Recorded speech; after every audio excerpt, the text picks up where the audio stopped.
Сәлем достар, сіздермен бүгін компот қайнатқаннан қалған жемістерден пирог жасаймыз. Ол үшін 350 грамм ұн қажет болады. Қаймақ мен 1/2-ге бөліп алдым салмасына және қамырына.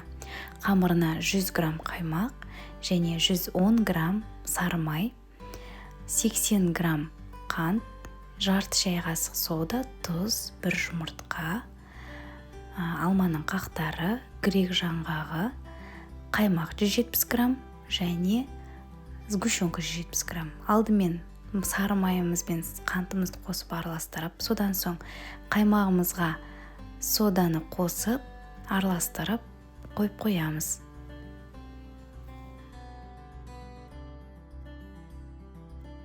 Содан соң қасықтың ұшымен тұзды салып қамыр елейміз.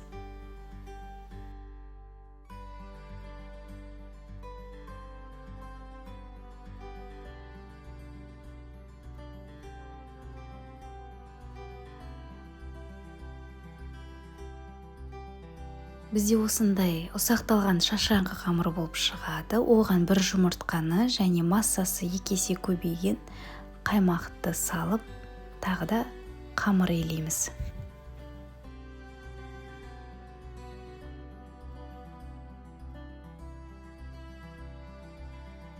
Міне осындай жұмсақ қамыр болып шығады. Оның бетін жауып тоңазытқышқа алып қоямыз. Енді алманың қақтарының жақсыларын таңдап, тазартып, ұсақтап тураймыз.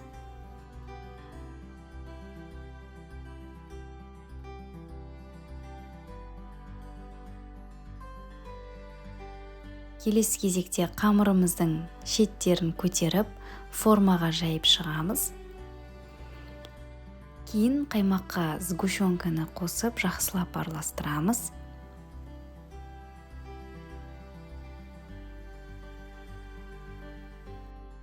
Содан соң туралған жемістерімізді салып, грек жаңғағын салдым.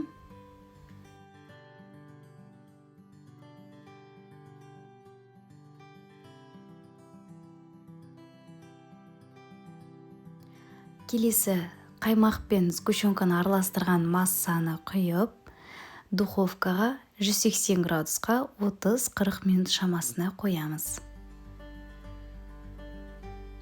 Міне біздің пирог дайын болды. Жасап көруге кеңес беремін. Өте дәмді болып шығады. Менің каналыма тіркеліп, лайк басып, пікір қалдыруды ұмытпаңыз.